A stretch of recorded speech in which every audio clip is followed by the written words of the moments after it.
እፎይ ከዚህ በፊት ይሄንን ነገር ያለሁኝ እቤትህ እኔ ወይ መጀመሪያ እመጣለሁ፣ ችግር የለውም። ስለ ክርስትና እናወራለን። በቀጣይ እኔ ቤት ትመጣለህ፣ ስለ እስልምና እዛ የምትቀደደውን እዚህ ታወራለህ። እያንዳንዱን ማለት ነው። ታቻለ ይሄ ነው። ይሄን ያቀረብንላችሁ በሆስት አላወራኝም ምናምን የሚላችሁ ወላሂ ዋሽቷቸዋል። ከዚህ በፊት እኔ ጋር አውርቷል። ይሄ ነው። እሺ ጥያቄ ያለው አቢል መቀጠል ትችላለህ ጥያቄህን። አመሰግናለሁ።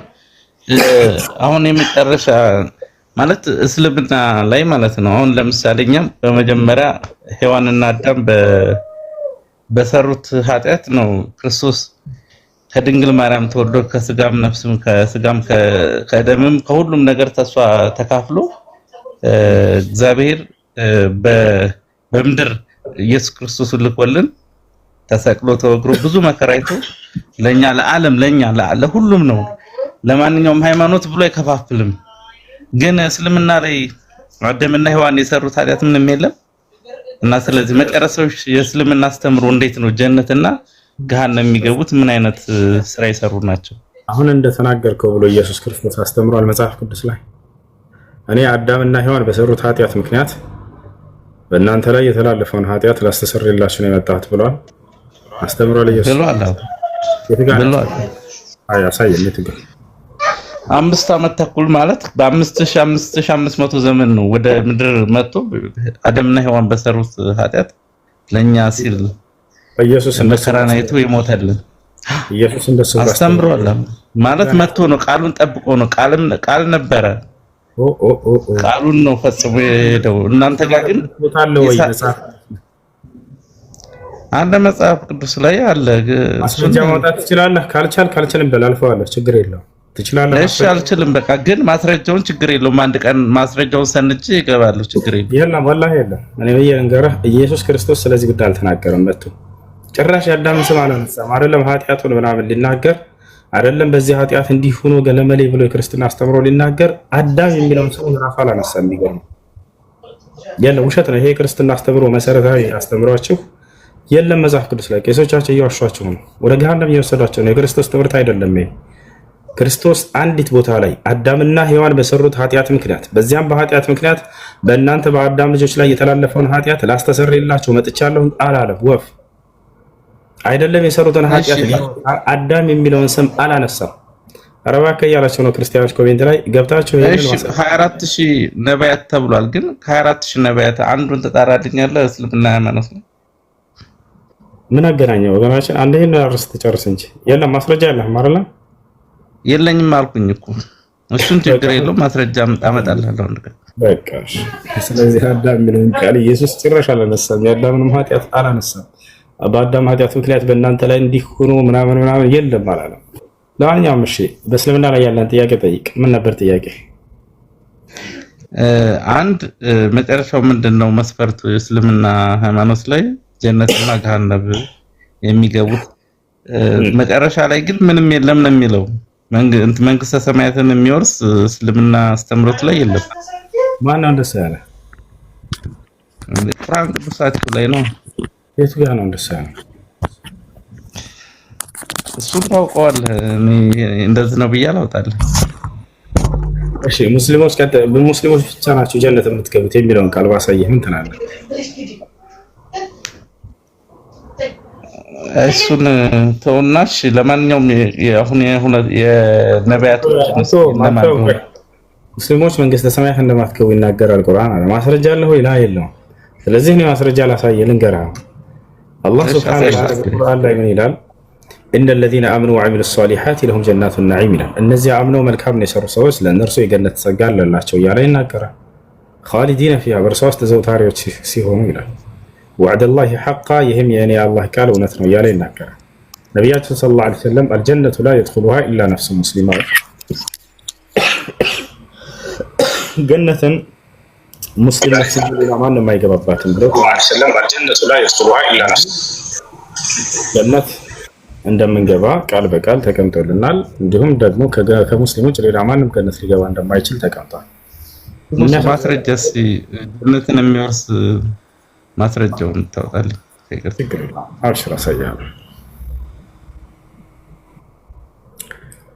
ገነት እንደምንኖር ስላሳየ አንድ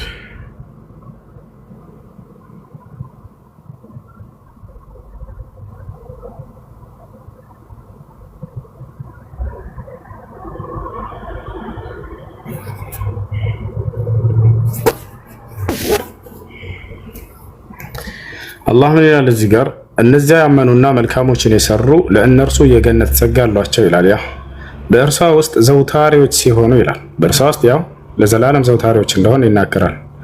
በእርሷ ውስጥ ዘውታሪዎች ሲሆኑ አላህም በእውነተኛን ተስፋ ቃል ገባላቸው፣ እርሱም አሸናፊና ጥበበኛ ነው እያለ ይናገራል። በጣም በርካታ ቦታ አለ እንዲህ አላህ ሱብሓነሁ ወተዓላ የተናገረበት ከ50 በላይ ይሰጣል። አላህ አማኞች እናንተ የጀነት የተናገረበት መልሰው አንዴ ሊሆን መልሰው አንዴ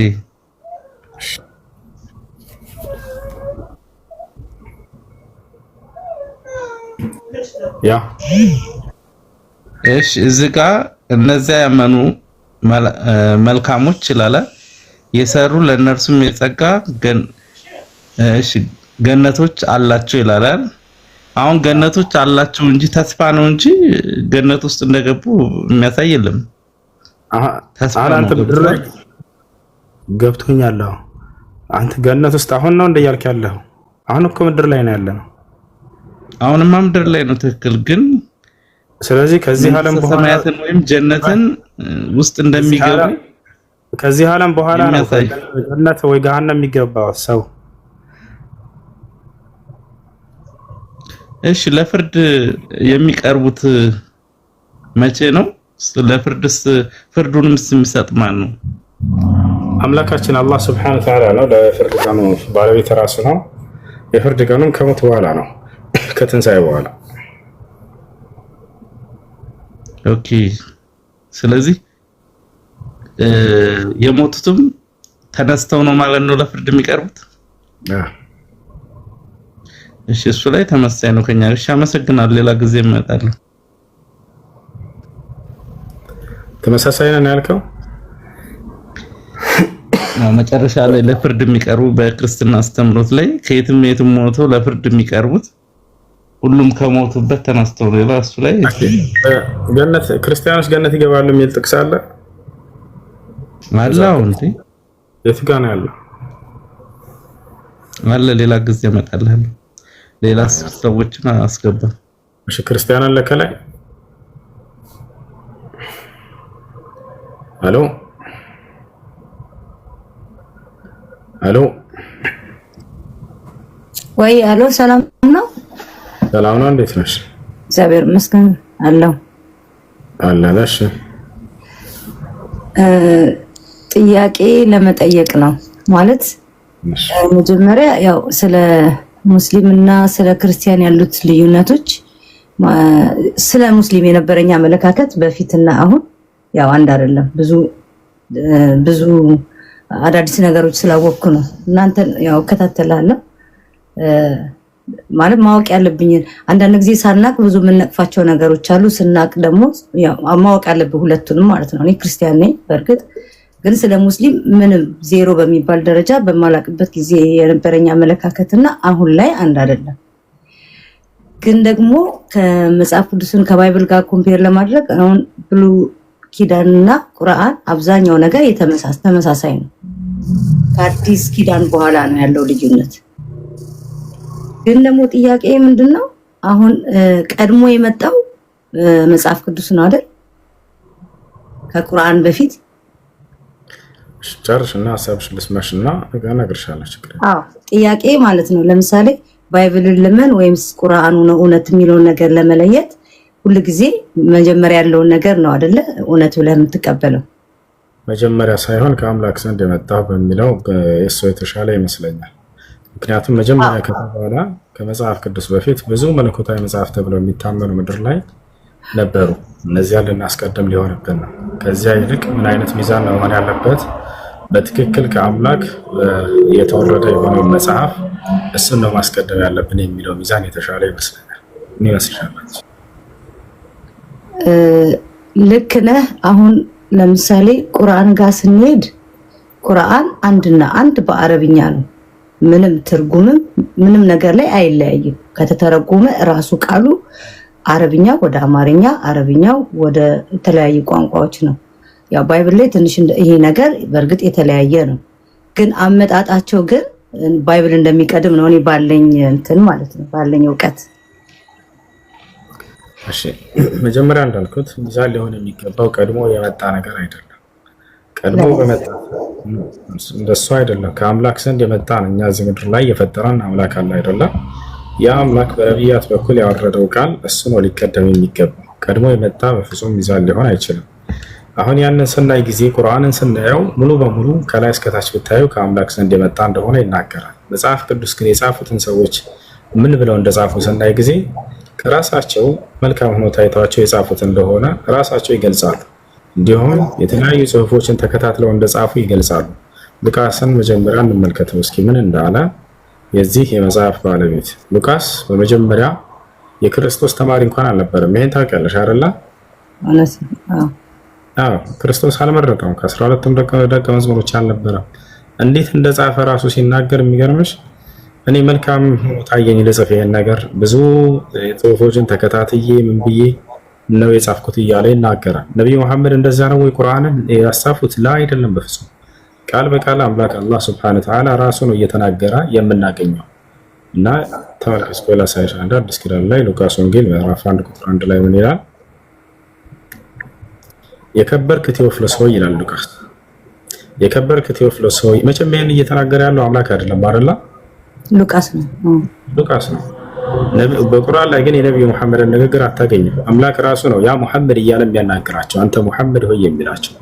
የከበርክ ቴዎፍሎስ ሆይ ከመጀመሪያው በአይን ያዩትና የቃሉ አገልጋዮች የሆኑት እንዳስተላለፉልን አለ። እሺ ሰዎች ናቸው ያስተላለፉለት፣ እየተናገረ ነው ራሱ። አምላክ እንደገለጠልኝ አላለም። እርሻም እነሱ እንዳስተላለፉልን አለ።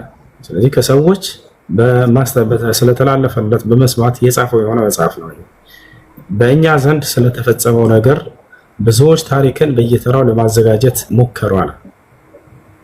እኔ ደግሞ ስለተማርከው ቃል እርግጡን እንድታውቅ በጥንቃቄ ሁሉን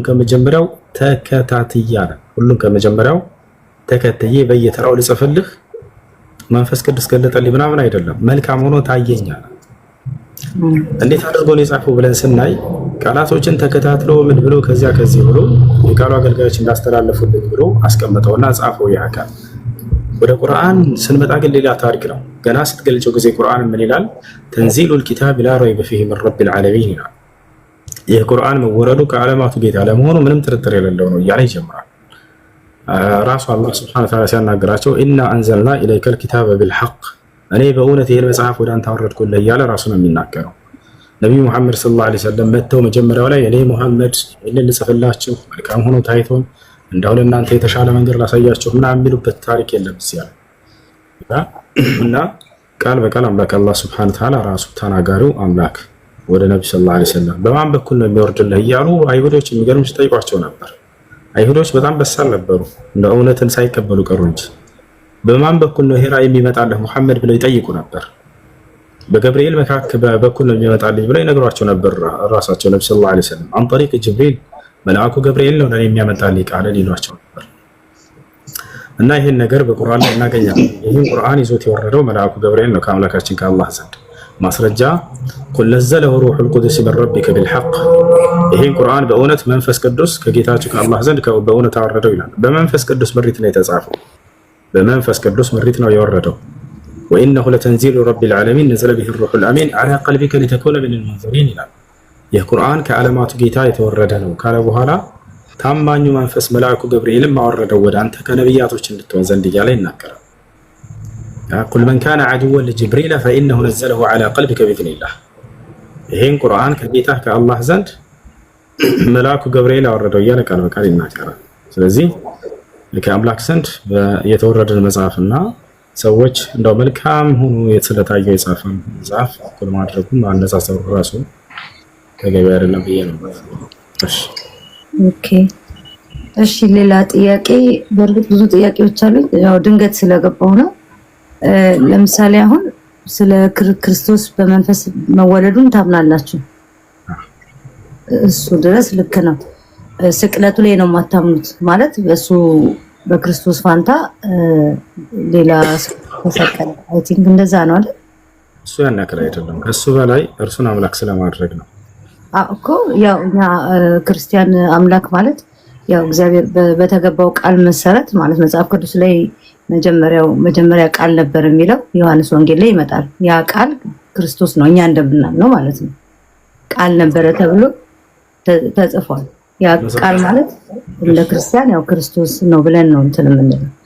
እንደሱ ብላችሁ ነው የምታምኑት። ነገር ግን አንቺ እውነትን መረዳት የምትፈልጊ ስለሆነች ከቁርአን ጋር እያያዝኩ ልንገርሽ እሱን ነገር ፈልጋለሽ።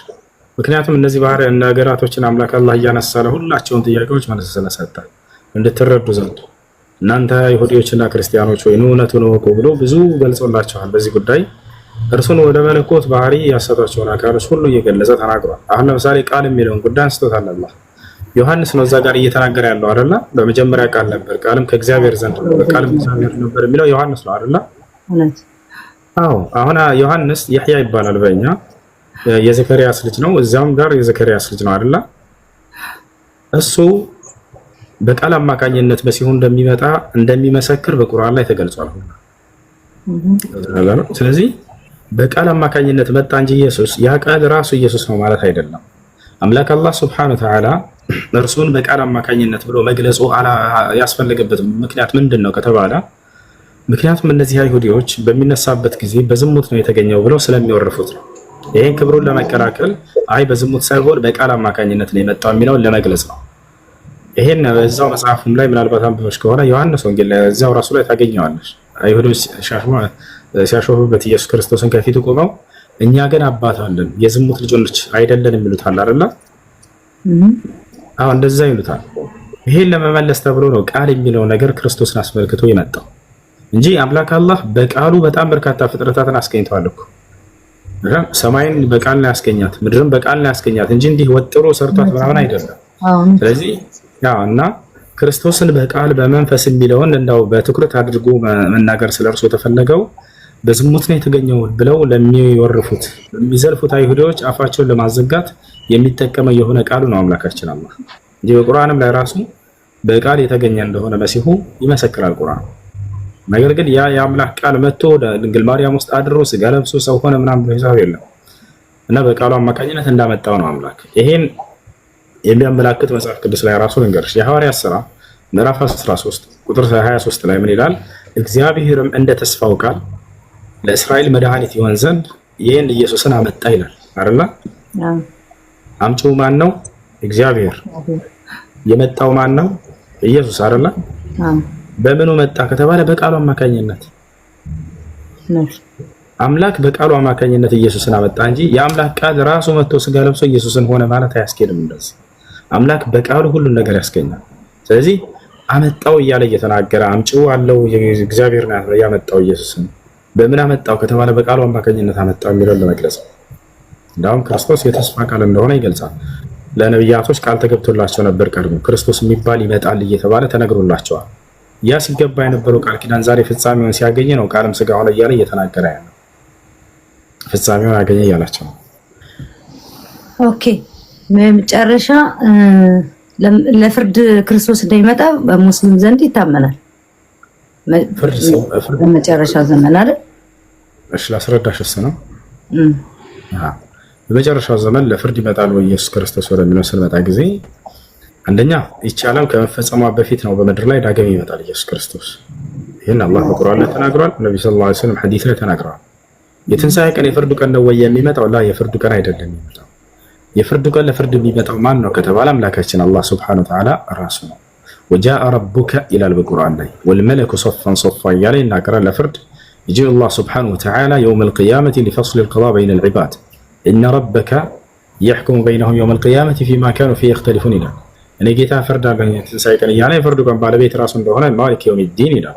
የፍርዱ ቀን ባለቤት እኔ አምላካቸው አላህ ነኝ እያለ ይናገራል። አሁን ክርስቶስ ግን ዳግም መምጣቱ እርግጥ ነው ወይ? አዎ ይመጣል።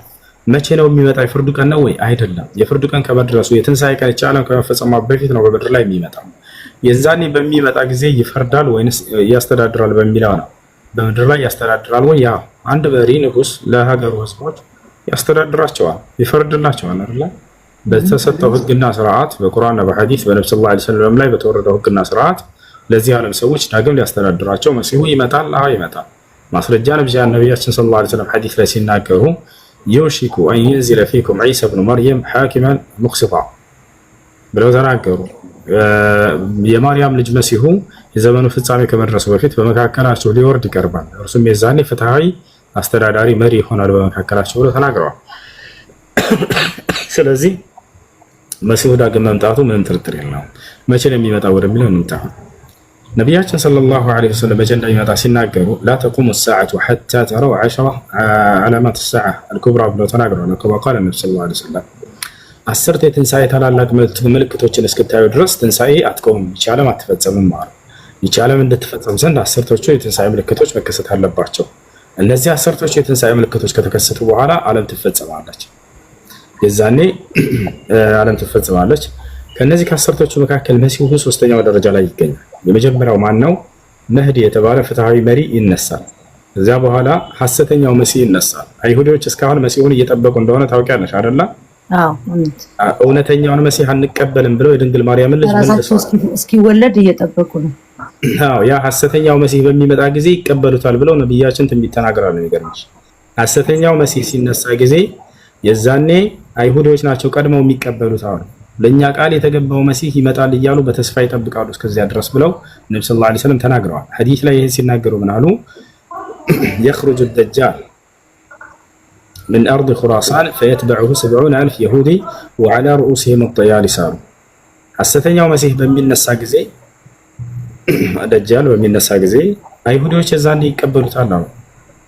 70 አይሁዶች የጦር መሳሪያቸውን በራሳቸው ላይ ለብሰው ልክ ጦር ያላደሉ ወታደሮች ሰራዊቶች የጦር አልባሳቶቻቸውን ለብሰው እንደሚሄዱ ልክ እንደዛ ሆነው ይነሳሉ፣ ይከተሉታል። እነርሱም ለኛ ቃል የተገባው መሲህ እሱ ነው ይላሉ። እውነተኛውን መሲህ የማርያም ልጅ አንቀበልም ብለው መልሰዋል እነዚህ ሰዎች። እስከዛ ድረስ ግን ይጠብቃሉ። የዛኔ ሐሰተኛው መሲህ ከመጣ በኋላ ነው እውነተኛው መሲህ በሶስተኛው ደረጃ ላይ ይመጣል።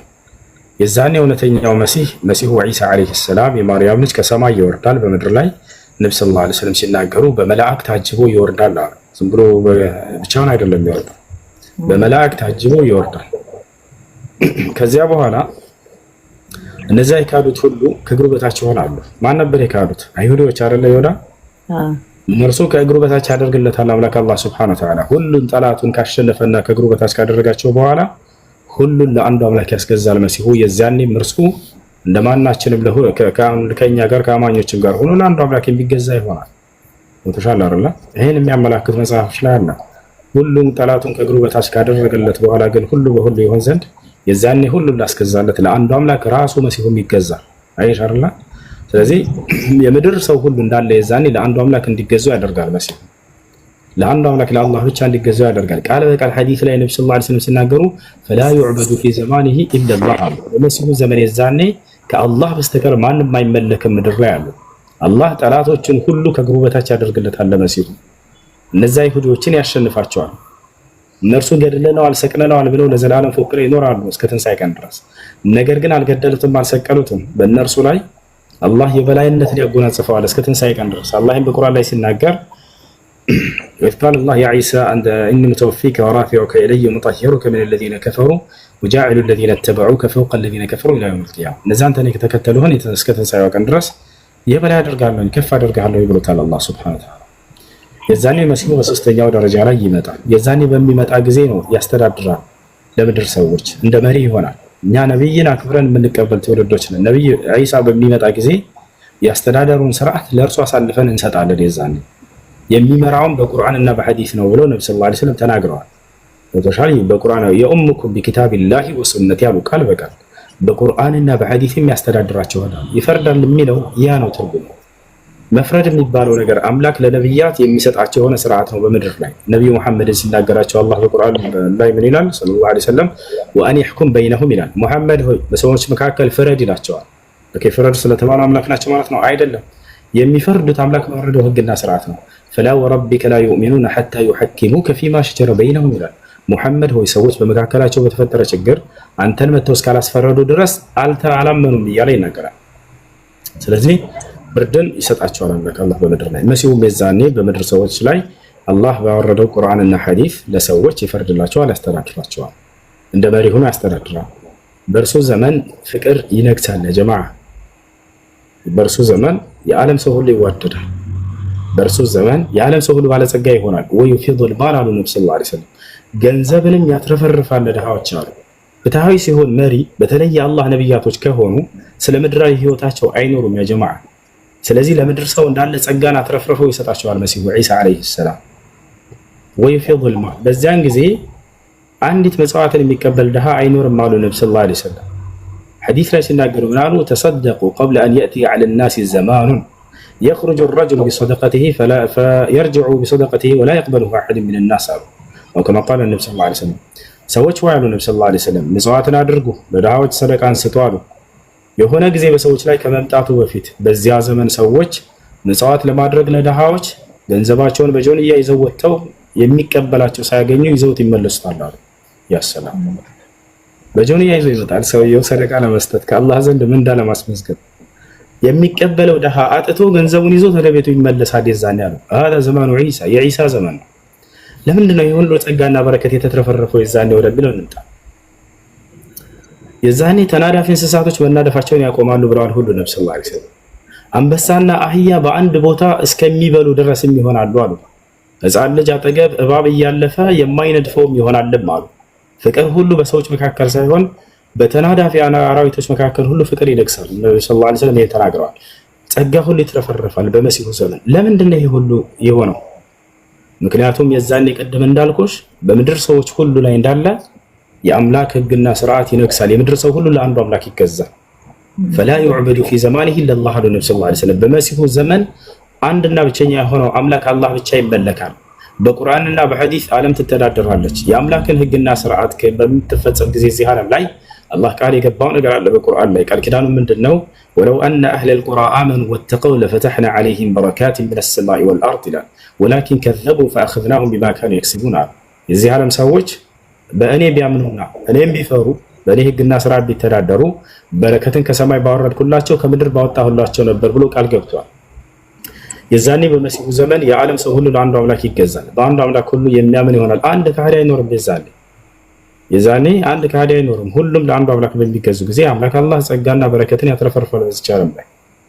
ይሄ ይሆናል። እሱ ሶስተኛ ደረጃው ላይ ነው ከትንሣኤ ምልክቶች ያልፋል።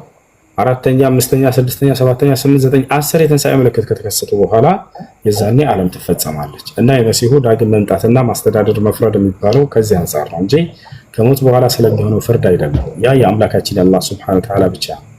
እሺ ኦኬ፣ ጊዜን ካልወሰድኩብህ አንድ የመጨረሻ ጥያቄ ኖርማሊ ወደ ኋላ ልመለስ ነው።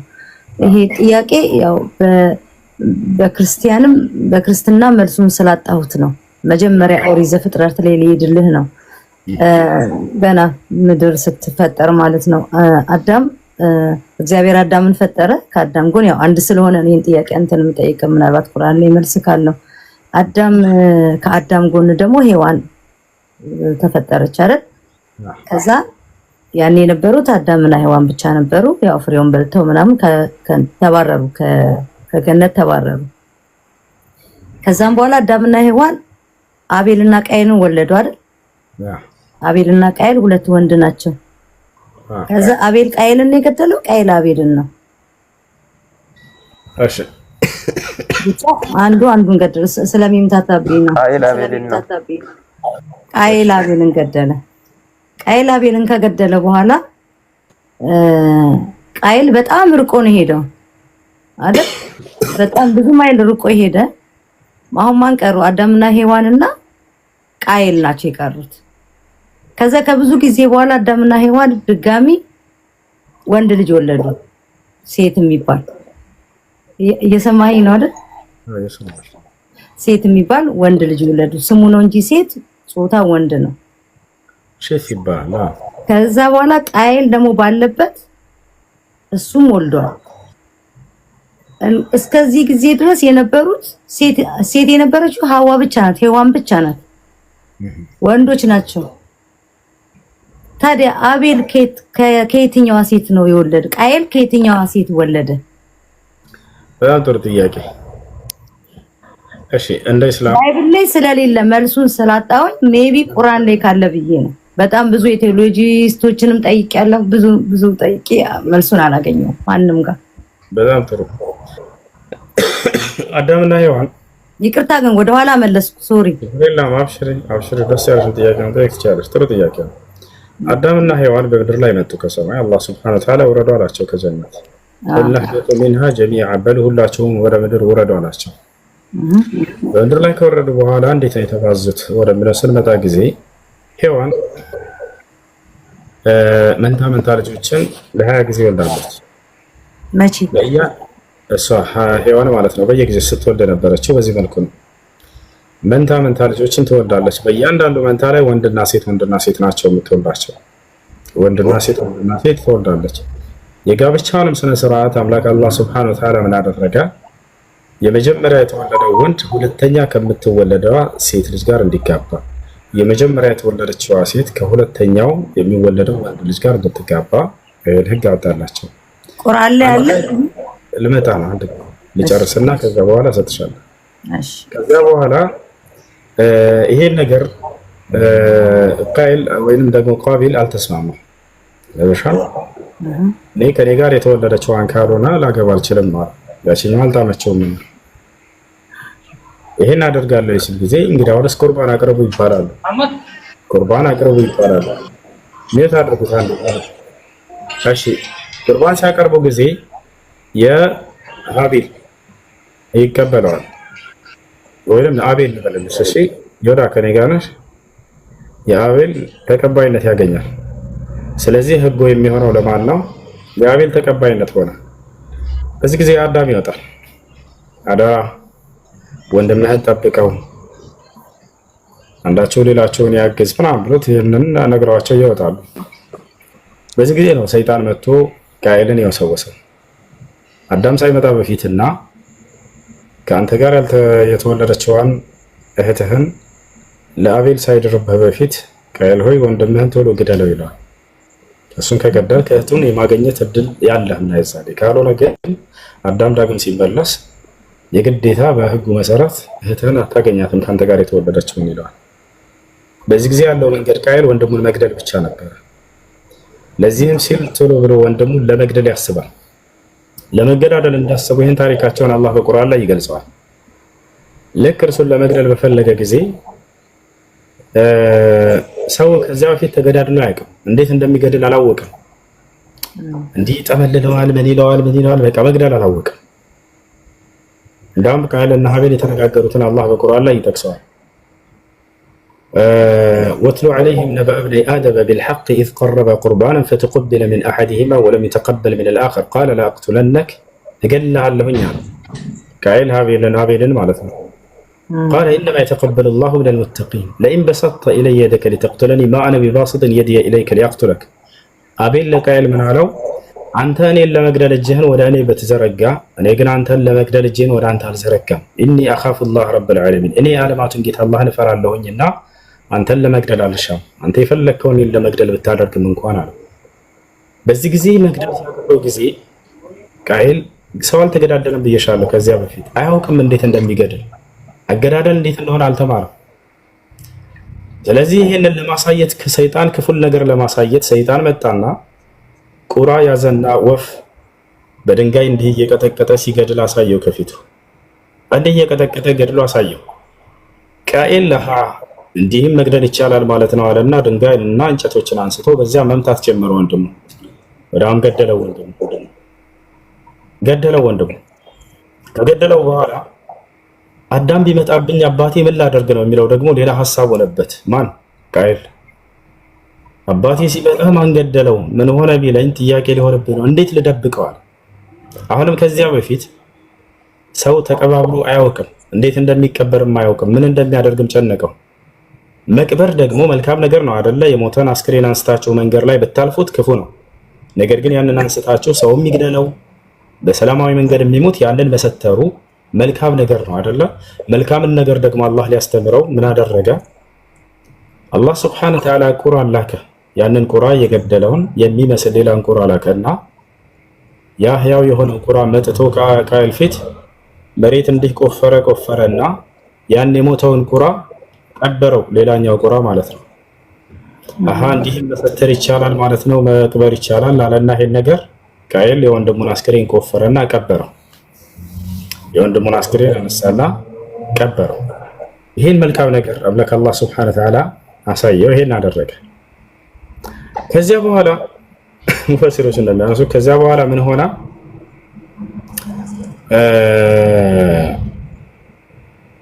አደም አለይሂ ሰላም መጣ ይባላል። አደም መጣና ልጄ ሳለው አላየሁም ብሎ ካደ ቃየል ወንድምህን አላየኸውም? አላየሁትም። ከዚያ በኋላ አውሐ አላሁ ኢለይሂ አላህ ወደ እርሱ ራእይ ያወረደለት አዳምን ያናግረዋል እና ነገረው ልጅህን ቃየል ገሎታል፣ ልጅህን ቃየል ገሎታል አለ። አዳም በዚህ ጊዜ ጮኸ ይባላል። ምድር ሆይ የልጅህን ደም የት አስገባሽው ብሎ ተናገረ ይባላል። አላህ Subhanahu Wa Ta'ala ይህን እርግጥና እውነት እንደሆነ ሊያሳየው ዘንድ ምድር ሆይ የልጁን ደም ትፊለትና አሳየው አላት። ደሙን ተፋች። ከዚያን ጊዜ በኋላ ምድር ደም የሚባልን ነገር እንዳትስብ ሆነች ይባላል። ምድር ሆይ ብሎ አዘዘ አምላክ አላህ፣ ደሙን ትፊ አላት። ያሰላም።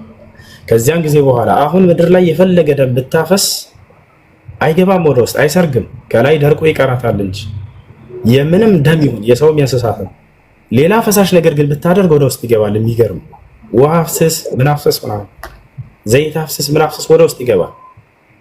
ሽንት ማንኛውም ነገር ማለት ነው። ደም ሲቀር ደሙን እንዳትገባ ወደ ደሙን ትፊ ብሎ አዘዘ አላህ Subhanahu Wa Ta'ala። ደም ትፊ ተዘው ደም ደርቆ ይገራል። እንዳጠቃላይ ይሄ ነው ታሪካችን። ኦኬ ልዩነት አለው። ቁርአን ላይ በግልጽ ተቀምጧል፣ ግን ባይብል ላይ ግን በግልጽ የተቀመጠ ነገር የለም። እና በጣም ነው የማመሰግነው። ሌላ ጊዜ ጥያቄ ሲኖረኝ በደንብ ተዘጋጅቼ ብጠይቅ አይደለም። በጣም ነው የማመሰግነው። መልካም ምሽት።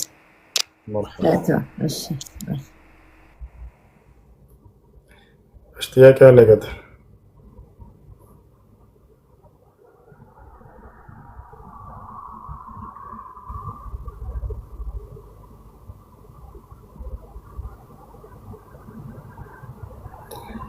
ጥያቄ አለ?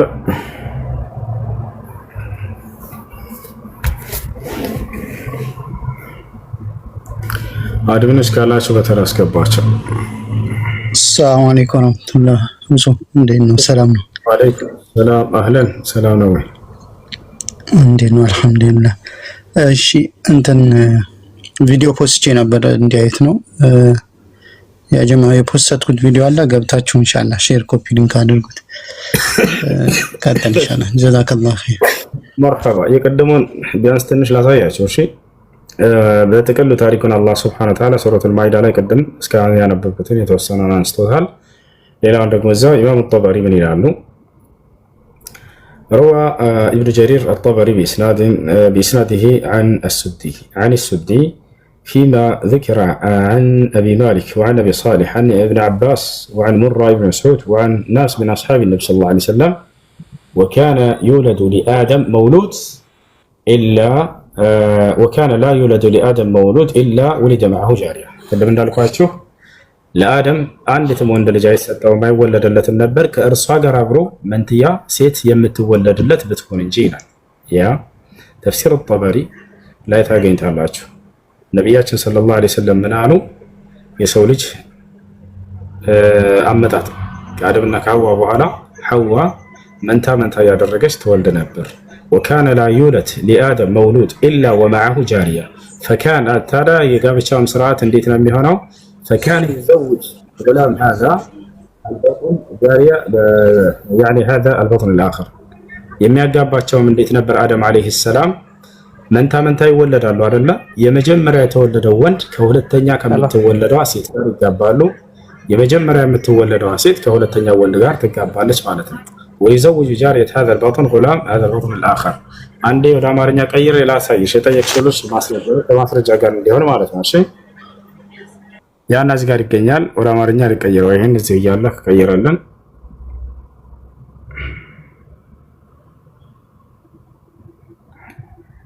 እሺ ኮፒ እናድርገው እዚህ ከዛ ወደ አማርኛ ቀይረ ብፁዕ ቅዱስ አቡነ ጎግል ይላቸዋል።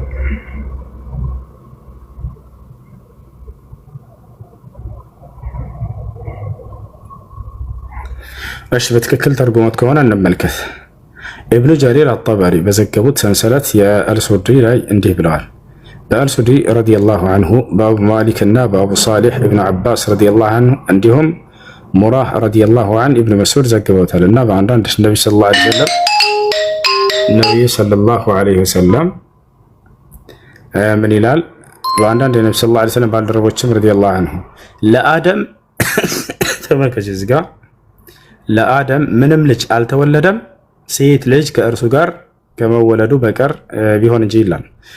ገብታችኋል? ለአደም ወንድ ልጅ ሲወለድ አብራ ሴት ልጅ ትወለድ ነበር። መንትያ ሴት ልጅ ትወለዳለች ማለት ነው። ይህችን ሴት ልጅ ያገባ ከዚህ መወለድ ከሌላው ልደት ወንድ ልጅ እያለ ይናገራል። እንዳጠቃላይ አደም አንድ ወንድ ልጅ ሲወልድ ከእርሱ ጋር አብራ ሴት ልጅ ትወለዳለች። የመጀመሪያ የተወለደችዋ ሴት ከሁለተኛ ከሚወለደው ጋር ትጋባለች። እንዲሁ በተቃራኒ ክርስክርሱ እያደረገ ያጋባቸዋል ማለት ነው። በዚህ መልኩ ነበር የሰው ልጅ እንትን ሰንሰለት የመጣው። ይሄ መጽሐፍ ቅዱስ ላይ ያለው ላ የለም። ወፍ እሺ ያየው ሰላም አኖ ያየው ጆሮዬን ሳልነካ በፊት ሚውትን አንሳ። ከነካይ ትወርዳለህ። በጣም ያሳዝናል። አውርዱት በቃ።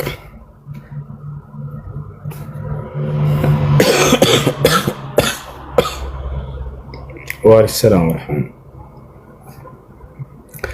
እሺ ሁላችሁም እዚህ ያላችሁ ኢስሐቅን ፎሎ አድርጉት። እሺ ከታች ያለው ልጅ ትጠቀማላችሁ። እነዚህ ስር የሚሰሩ ልጆችን ፎሎ አድርጓቸው። ጎዝ ልጅ ነው ኢስሐቅ።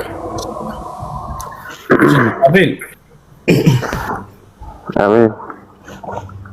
እሺ አቤል ሙቷል ነበር በህይወት አለ ማለት ነው። ቃይል አልገደለም።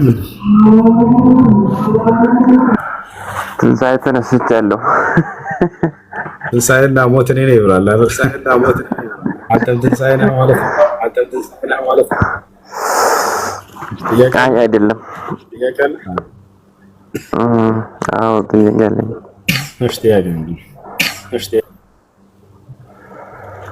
እሺ ጥያቄው ዛሬ በምታወራው ነገር ውስጥ ባይሆንም የፈለኩትን ብጠይቅ ይቅር አይልም አይደል? ጠይቅ፣ ችግር የለም።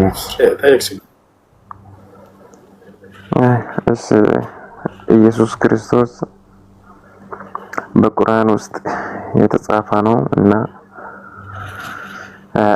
መሐመድም በቁርአን ውስጥ የተጻፈ ነው የጻፈ ነው ትላላችሁ። እዛ ከሁለታችሁ በእናንተ ቁርአን እንደሚያገልጽ የተኛው ይበልጣል? ነብይ ነው ካልከው ኢየሱስ ነው። የትና የትኛው ነው ይበልጣል ያልከው? ከኢየሱስና ማን ነው እናንተ ቁርአን የጻፈው?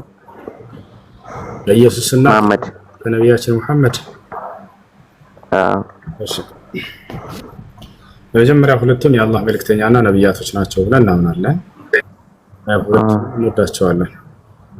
ነገር ግን መበላለጥ ወደሚለው ስንመጣ ጊዜ ሰው እንደሚበላለጥ መላእክቶች እንደሚበላለጡ ነብያቶች ልክ እንዲሁ ይበላለጣሉ። መበላለጥ በመካከላቸው ያለ ነው። አላህ በቁርአን ላይ ሲናገር ነብያቶች እንደሚበላለጡ ወለቀድ ፈضلنا بعض النبيين على بعض ይላል ሱረቱ ኢስራእ ላይ። በእርግጥም ከፊሉን ነብይ ከከፊሉ አስበልጫለሁ ይላል። تلك الرسل فضلنا بعضهم على بعض እንደዚህ መልእክተኞች ከፊሎቹ ከከፊሎቹ አስበልጫለሁ እያለ ይናገራል። መላእክቶች ይበላለጣሉ። ገብርኤል እና ሚካኤልን የሚደርስ ማንም መልአክ የለም። ታላላቅ መላእክቶች ናቸው እነሱ መቀረቢን ይባላሉ። ልክ እንዲሁ ከነብያቶችም አምስቱ ነብያት ማንም ደረጃቸውን የሚደርስባቸው ኡሉል ዐዝም ይባላሉ። እነዚህ ነብያቶች ጋር የሚደርስ ማንም ነብይ የለም። እነሱም ማን ናቸው? ነብዩ መሐመድ ሰለላሁ ዐለይሂ ወሰለም፣ ኢብራሂም ዐለይሂ ሰላም፣ ሙሳ ዐለይሂ ሰላም፣ ኑህ ዐለይሂ ሰላም፣ ዒሳ ዐለይሂ ሰላም። እነዚህ ናቸው። እነዚህ አምስቱ ኡሉል ዐዝም ይባላሉ። ከነዚህ ከአምስቱ ውስጥ ዒሳ አለበት። ዒሳ ዐለይሂ ሰላም ከነዚህ ከአምስቱ ውስጥ ዐለይሂ ሰላም ከአምስቱ ደረጃቸው በጣም ላቅ ያለ ነው። ከነዚህ ደግሞ ማን ይበልጣል ከተባለ ነብዩ መሐመድ ሰለላሁ ዐለይሂ ወሰለም ይበልጣሉ። ማስረጃ ቃል ነብዩ ሰለላሁ ዐለይሂ ወሰለም አነ ሰይድ ወለደ አደም ወላ ፈኽር፣ እኔ የአደም ማስረጃ እያሉ ይናገራል። ማስረጃ ሳያለሁ እኔ ከአደም ልጆች ሁሉ በላጭ ነኝ እያሉ ተናግረዋል። በሌላ ቦታ ላይ ነቢያችን ሰለላሁ ዐለይሂ ወሰለም ፉዲልቱ ዐለል አንቢያኢ ሚን ቀብሊ ቢኸምስ ካነት አልአንቢያ ሚን ቀብሊ ቱርሰሉ ኢላ ቀውሚሃ ኻሳ ፈአርሰለኒ አላህ ኢለናሲ ካፋ አሉ። ከቀደሙት ነቢያቶች በ5 ነገር በለጥኩኝ አሉ። አንደኛ የበለጡበት ምክንያት ምንድን ነው? የቀደሙት ነቢያት ለህዝቦቻቸው ለወገኖቻቸው ብቻ ነበር ሲላኩ የነበሩት። እኔ ግን ለዓለም ህዝብ ነው የተላኩት አሉ። ያያችሁ፣ ለአንድ አካባቢ ለአንድ መንደር የሚላክ ነብይና ለዓለም የተላከ ነብይ እኩል አይደለም። ዒሳ ወይንም ኢየሱስ ወዴት ነው የተላኩት ብለን ስናይ ጊዜ ወደ እስራኤል ወገን ነበር የተላኩት። ወታቻል ወዴት እንደተላከ ዒሳ ሲናገር ምን ይላል? ወቃለ ዒሳ ኢብኑ መርየም ያ በኒ እስራኤል ኢኒ ረሱሉላሂ ኢለይኩም ይላል። እናንተ የእስራኤል ልጆች ሆይ እኔ ወደ እናንተ የተላኩኝ የአላህ መልእክተኛ ነኝ አላቸው። በሌላ ቦታ ላይ ወረሱልን ኢላ በኒ እስራኤል ይለዋል። ወደ እስራኤል ልጆች የላኩት መልእክተኛ ነው ይላል አላህ። በሌላ ቦታ ላይ ወለማ ጃአ ዒሳ ወለማ ضرب ابن مريم مثلا إذا قومك منه يصدون وقالوا أآلهتنا خير أم هو ما ضربوه لك إلا جدلا بل هم قوم خصمون إن هو إلا عبد أنعمنا عليه وجعلناه مثلا لبني إسرائيل ይላል። እርሱ የማርያም ልጅ መሲሁ ጸጋዬን ያልኩበት አገልጋይ ነው ካለ በኋላ ለእስራኤል ልጆችም ተምሳሌት አድርጌው ነበር እያለ ይናገራል።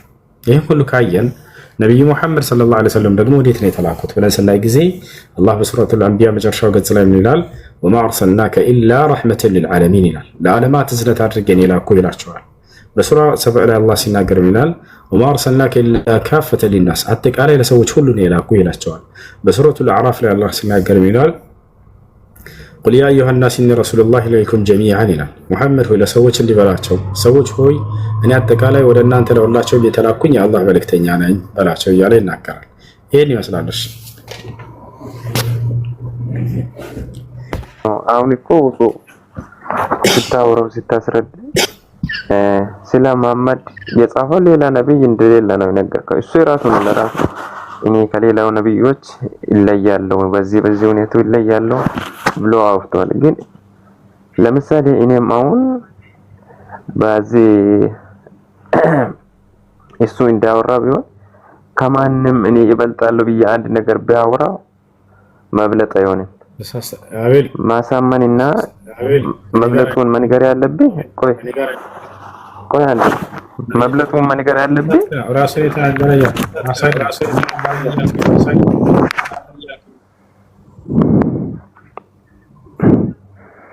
እኔ እንዴት እንደያስረዳኝ እንደፈለገበት እሱ የበለጠውን ምክንያት ለዓለም ተሊክ ያለው ብቻም ሳይሆን የሰራውን ታሪኮቹን ነግረኝ ኢየሱስ ክርስቶስም የሰራውን ነግረኝ እንትን ልታደርግ ይችላል። ወደ እሱ እንመጣለን። ግን ምን አልክ? እሱ ራሱ ነው እኔ ነኝ ይበልጣለሁ ብሎ የተናገረው አልክ። እኔ ይበልጣለሁ ብሎ የተናገረበት አለ ወይ? ያው ብያለሁ። በርግጥ እሱ ብቻ ሳይሆን ያ የላካቸው መሲሁንም ነብዩ መሐመድን ሰለላሁ ዐለይሂ ወሰለም የላከ አካል ማን እንደሚበልጥ ተናገረ እያልኩኝ ነው። እሱ ራሱ ሲናገር አምላክ አላህ ሱብሓነሁ ወተዓላ አላህ እንዲህ አለ ብዬ እየነገርኩ ነበር። እሺ በስራዎቻቸው እንሂድ። ለአንድ መንደር፣ ለአንድ አካባቢ፣ ለአንድ ወገን የተላከ ለእስራኤል ወገን የተላከ ነብይና ለዓለም የተላከ ነብይ እኩል አይደሉም። ኃላፊነታቸውም እኩል አይደለም።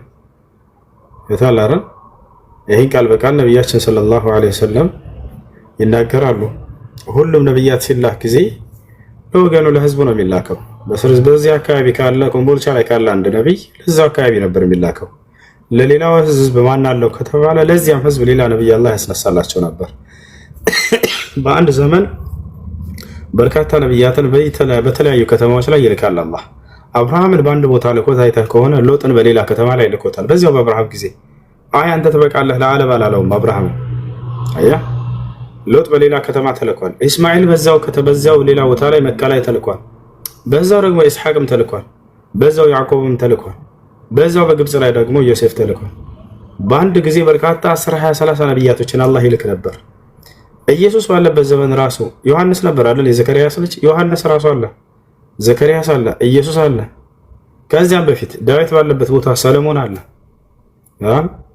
ሁሉ ነብያት ሙሴ በተላከበት ቦታ ሃሩን አለ አብሮት። ነብዩ መሐመድ ሰለላሁ ዐለይሂ ወሰለም ከተባለስ ብቻቸውን ነበሩ። ብቻቸውን ሆነው ለአካባቢ ብቻ አይደለም ያላቸው፣ ለዓለም ህዝብ ነው ያላቸው። ለዓለም ህዝብ የማድረስ ኃላፊነት ነበረባቸው። ለዓለም ህዝብ አድርሰዋል መልእክታቸውን። የሚገርም የኢትዮጵያ መንግስት ሁሉ ደርሶታል መልእክታቸው። እስልምናን ተቀብሏል። ማስረጃ ሁሉ ላሳየ ይችላል። አያ ወደ ተለያዩ ሀገራቶች ደብዳቤያቸውን መልእክታቸውን እስላምን ጥሪ አድርገውላቸው ልከውላቸዋል። በርካቶች ተቀብለዋል፣ ያልተቀበሉም አሉ። መልእክቱ ደርሷቸው እውነት ነው ሙሐመድ ይዞት የመጣው ብለው መስክረውም ስልጣናችንን እንዳንነጠቅ ብለው በዚያው ስልጣናቸውን ይዘው የቀሩ ሰዎችም አሉ። ስለዚህ ነቢያችን ሰለላሁ ዐለይሂ ወሰለም ከዚህ አንጻር ነው ከሰሩት ስራ ነው መታየት ያለበት ካልክ የመጀመሪያ እንደውም እሱ ነው። ሁሉም ሲላክ የነበረው ለወገኖች ነው፣ ወደ ገዛ ወገኖች መጣ ነው የሚለው። ከእስራኤል ቤት ሆነው ወደ ጠፉት በጎች በቀር አልመጣሁም እያለ ይናገራል። እና ይህ ነው ነቢያቶች ሲላኩ ጊዜ ለየአካባቢያቸው ሲላኩ ነበር። ነብዩ ሰለላሁ ዐለይሂ ወሰለም ደግሞ ለዓለም ህዝብ ነው የተላኩት። ይሄ ነው አንደኛው። ሌላኛው ነገር ምንድን ነው ከተባለ ነቢያችን የሁሉም ዘመናት መጽሐፍቶች ለዘመኑ ላለው ህዝብ ነበር መተዳደሪያ ተደርገው የተሰጧቸው። ቁርአን ግን በነብዩ ሰለላሁ ዐለይሂ ወሰለም ዘመን የሚያልቅ ነገር አይደለም። ለእርሳቸው የመጣው የእርሳቸው ይዘውት የመጡት ህግና ስርዓት እስከ ዘመኑ ፍጻሜ ድረስ ለሚመጣ ህዝብ የመጣ ህግና ስርዓት ነው። ጊዜያቶች ዘመናቶች በተቀያየሩ ቁጥር በዚህ ህግና ስርዓት ሰዎች ይተዳደሩ ዘንድ አምላክ አላህ ሱብሓነሁ ወተዓላ ወስኗል። ከእርሳቸው ዘመን እስከ ዘመኑ ፍጻሜ ድረስ የሚመጣ ህዝብ ሁሉ የእርሳቸው ተከታይ ሆኖ ይቆያል ማለት ነው። አሁን ነብይ የለም አይደለ? ነገር ግን ይሄ ዘመን የእርሳቸው ዘመን ነው። እስከ ዘመኑ ፍጻሜ ድረስ ለዘመኑ ፍጻሜ የሌለው ነብይ እርሳቸው ናቸው። ለመንግስቱ ስፋትም የለው እንዳለ የዓለም ህዝብ ሁሉ እርሳቸው ተከታይ እንዲሆን ወስኗል አምላክ አላህ። ልክ እንዲሁ ዘመናቸው ፍጻሜም የለውም እስከ ዘመኑ ፍጻሜ ድረስ ነው። አለቅነትም በጫንቃቸው ላይ ተደርጎላቸው ነበር። ይሄ ከተአምራቸው መካከል አንዱ ተአምር ነው። አለቅነት ማለት አምላክ በነብያት መካከል በሰው ዘር ላይ የመረጠባቸው መምረጫው እሱም የነብይነት ማዕረግ ነው አይደል? ነቢያችን ሰለላሁ ዐለይሂ ወሰለም በጫንቃቸው ላይ የነብያት መደምደሚያ የሚል ማህተም ነበራቸው። የሚገርምህ ይሄንን እዩልን እናረጋግጡልን እያሉ የክርስቲያን መንግስታቶች ወደ ነብዩ መሐመድ ደብዳቤ ሊልኩ ነበር ሰለላሁ ዐለይሂ ወሰለም። አለቅነት በጫንቃው ላይ የተደረገለት ነብይ ነው ተብሎ ተገልጿልና እስኪ በጫንቃው ላይ ሄዳችሁ ይሄን አለቅነት ማዕረግ የነብያት መደምደሚያ የሚለውን ተመልከቱ ይሏቸው ነበር። ከሮማ የሮሜ ሰዎች የሮማው ንጉስ ሄረክል የተባለው ይሄን ደብዳቤ ልኳል። ሰራዊቱን ልኮ ደብዳቤው በመጣለት ጊዜ ከነብዩ መሐመድ ሰለላሁ ዐለይሂ ወሰለም ወደ እስልምና ና የሚል መልእክት ሲመጣለት ጊዜ አለቅነት በጫንቃው ላይ ይደረግለታል ተብሏልና እዚህ ሄዳችሁ ጫንቃውን ተመልከቱልኝ ብሎ ወታደሮቹን ላካቸው። ሄደው አይተናል ብለው አረጋግጠው ነግረውታል። ነቢያችን ሰለላሁ ዐለይሂ ወሰለም ወደ ሮሜ ሰዎች ደብዳቤ እንደላኩ ታውቃለህ? ሐዲስ ላይ አላሳያለሁ። ወደ ሮሜ ሰዎች ደብዳቤ ልከዋል። የሮሜው ጳጳስ ተቀብሏል እስልምና። የሮሜው ንጉስ ሄረክል የተባለው ሙሐመድ እውነት እንደሆነ ነብዩ ሰለላሁ ዐለይሂ ወሰለም አምኖ ነበር፣ መስክሮ ነበር። ነገር ግን ስልጣኔ እንዳንነጠቅ በሚል ያን ነገር ሳይቀበል እንደቀረ ይናገራል ሐዲስ ላይ። ይሄ ሁሉ ማስረጃው አለ። ነቢያችን ሰለላሁ ዐለይሂ ወሰለም እንዳጠቃላይ ለአንድ መንደር ሳይሆን ለዓለም የተላኩ ነብይ ናቸው። ሌላው ያደረጓቸው ድንቅ ተአምራቶችን ስናይ ልክ እንዲሁ ነቢያችን ሰለላሁ ዐለይሂ ወሰለም እሺ መናገር የምትፈልግ ከሆነ ተናገር። አቤል ከተአምራት አቤት። እሺ አሪፍ ነው፣ አሪፍ ነው። ብዙ ለማስረዳት ሞክረሃል፣ ግን ቢሆንም እንደምረዳው አንተ አሁን ስታወራው እሱ እውነተኛ ነብይ መሆኑን መላእክት መቼም የጻፉትን ለሚጻፉ ሰዎች መላእክት የነገረውን ነው የሚጽፉት። አሁን ከእሱ በፊት ያሉትን ነቢያቶች ማንም የጻፈ አይደለም። ገብቷል? አሁን ለኢየሱስ ክርስቶስ ከእሱ በፊት ያሉት ነቢያቶች ብዙ ነቢያቶች እንደሚመጣ ጽፏል።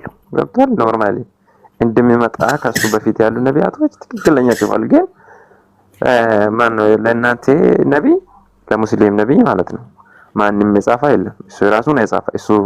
እሱ ሆኖ እያለም ቀጥሎ ደግሞ አንተ ራስህ አሁን ስታወራው ከኔ ጋር ሳይሆን መጀመሪያ ስታወራው ኢየሱስ ክርስቶስ በመጨረሻው ጊዜ እንደሚመጣ ነግርሃል እና በቃል እንደተወለደም ታውቃለህ። ካላወቅ ደግሞ እነግርሃለሁ። ግን እናንተ ነብይ አንተ እንደኔ ከሰው ተወልዶ ገብቷል፣ ሞቷል፣ ተቀብሯል። በመጨረሻ ቀን ደግሞ ፍርዱን ይቀበላል። ያንን ሰው ከኢየሱስ ክርስቶስ ማብለጥ መሞከር ኃጢአት ነው፣ እንኳን ሐራም ነው ብዬ ነው የሚያስበው። እንዴት ሆኖ ሊበልጥ ይችላል?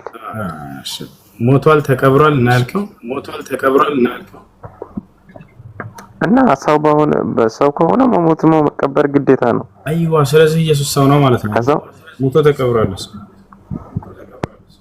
ተነስቷል እኮ ኢየሱስ ክርስቶስ እሺ እሱ ወደ እሱ ወደ መነሳቱ እንመጣለን። ግን ሙቶ ተቀብሯል ማለት የሰው ባህሪ ነው ወይንም ዝቅ ያደርጋል? ከተባለ ኢየሱስ ማለት ሙቶ ተቀብሯል አይደለ? ወይንስ ሙቶ አልተቀበረም? እሺ ካልከኝ የእናንተ ነብይ በእርግጥ ጊዜው ደርሶ አልተቀበረም። ቆይ ሊንገሪ እኮ ነው ኢየሱስ ክርስቶስ የሞቶ እንደተቀበረ ሊንገሪ እኮ ነው እኮ። ሙቶ ተቀብሯል አልተቀበረም? ኢየሱስ ሊንገሪ ሁሉ እንደዚህ አታውራ። ሊንገሪ እኮ እኔ እናንተ ነብይ ጊዜው ደርሶ አርጅቶ እንደሰው ሆኖ ሞቷል። ኢየሱስ ክርስቶስ ተሰቅሎ ነው የሞተው። ሞቷል። ሞቶ ተቀብሯል አልተቀበረም? አንተ ሞቶ ተቀብሯል የሚለውን ቃል ስላነሳ ሞቶ ተቀብሯል አልተቀበረም ኢየሱስ ነው ጥያቄው። ኢየሱስ ክርስቶስ ሞቶ ተቀብሮ ተነስቷል። ምንም እንትን የምናደርገው ነገር የለም። ወስልዳለን። እሺ ተሰቅሎ ምን አለ? ሰይጣን አስገርፎት ነው አይደል ኢየሱስ ክርስቶስን ያሰቀለው? ሰይጣን ያስገርፈው አይደል ኢየሱስን? አቤል ሰይጣን ነው አስገርፎ ያሰቀለው አይደል? አቤላ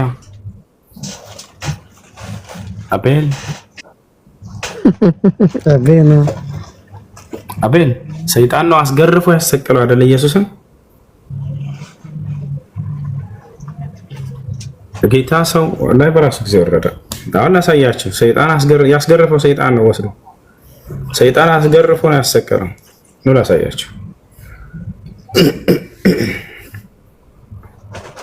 በራሱ ፈቃድ ምናምን ይላሉ። አይደለም ሰይጣን ነው ያስገረፈው። በቃ ላሳያችሁ። አላ አንዴ ያሳያችሁ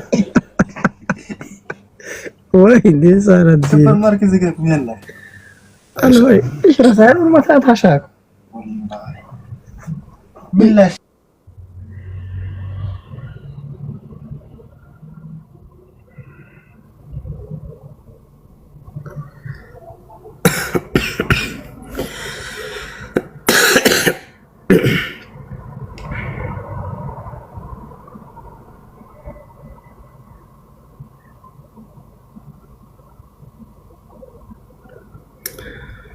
እሺ ከገባችሁት መካከል ክርስቲያን ነው።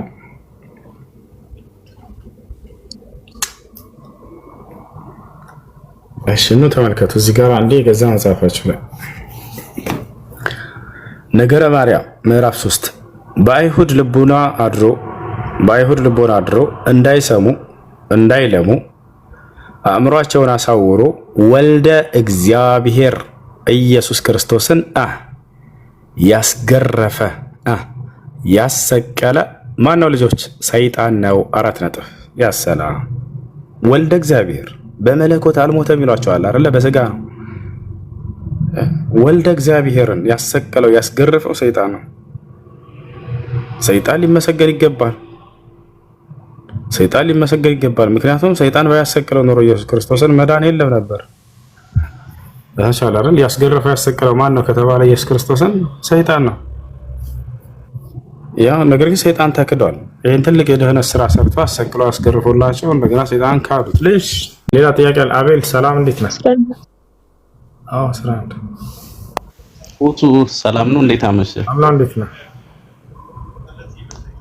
እሺ አይ ቀደም ላይ ያየው ነበረ ቁላው የተቀረቀጠ መቅደስ ቤተ መቅደስ አይገባም የሚለው ኦሪት ዘዳግም ላይ ነው ያዩት ነበር። እና በአሁኑ ጊዜ እሱ ብሉይ ኪዳን ላይ ያለ መጽሐፍ ቅዱስ ቃል ነው። ግን ክርስቶስ ከተወለደ በኋላ አዳምና ሔዋን በሰሩት ኃጢአት ክርስቶስ ተወልዶ በድንግል ማርያም ከስጋ ከሷ ነስቶ ማለት ነው ተወልዶ የዓለምን ነው ለዓለም ሁሉ የሞተው የተሰቀለው የተወገረው ለኛ ሲል ነው።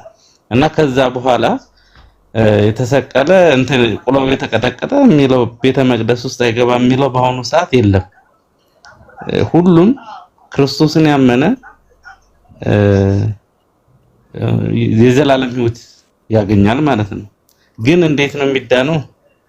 ፕሮሰስ አለው።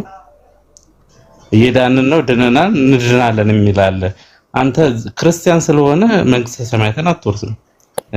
በእናንተ ምስልምና ሃይማኖት እስላም ስለሆነ ብቻ ጀነት ላትወርስ ትችላለህ። ግን የእናንተ አስተምሮ መጨረሻ ላይ መንግስተ ሰማያትን በትክክል የሚወርስ በእስልምና በግልጽ የተነገረ የለም። እንደውም መጨረሻ ላይ ምንድነው ያለው?